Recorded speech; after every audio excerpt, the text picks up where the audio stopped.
Pagkadating ng lalaking yan sa barangay Pitugo sa Taguig City nitong Biyernes, lumapit siya sa isa pang lalaking nakatambay at nagsiselfone.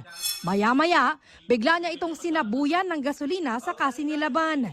Sumiklab ang apoy kaya nagpulasan ng mga tao. Nakadalawang balik kasi siya eh. Yung pangalawang balik niya, doon siya may dalang supot. Tapos bigla niya binuhos yung gasolina pala yung dala niya. Sabay sindi ng light at sabi niya, eto regalo ko sa'yo. Mabilis na tumakas ang suspect. Nadala naman sa ospital ang 28 anyos na lalaking sinilaban. Kritikal ang kanyang kondisyon matapos magtamo ng third-degree burn sa iba't ibang bahagi ng katawan. Hindi ko nga makilala anak ko kung ano na itsura niya.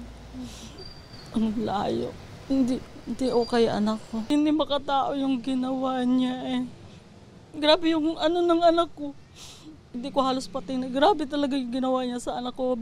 Nadamay rin pati ang babaeng naglalaba lang sa tabi ng kalsada. Nagtamo siya ng first-degree burn sa parehong binti. Buti na lang yung mga linalabhan ko, yun yung nadampot ko para maapula yung apoy ko sa akin. Mga nanginginig na yung mga anak ko eh. Nakita nila ako inaapoy.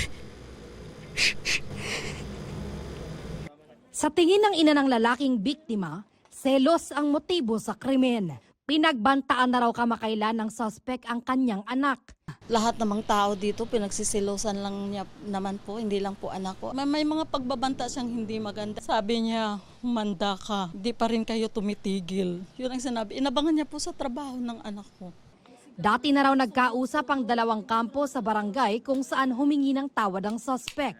Ay akala ko okay na yun. Ayun pala, may balak pala siya.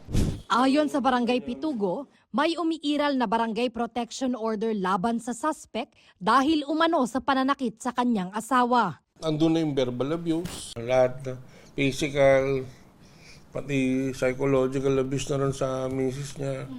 Naghigpit na ng seguridad sa lugar kung saan nangyari ang krimen.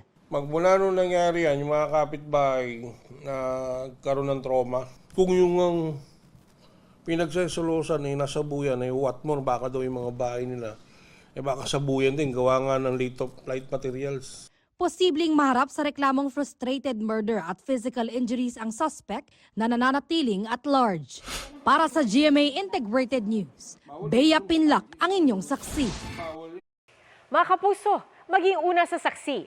Mag-subscribe sa GMA Integrated News sa YouTube para sa iba't ibang balita.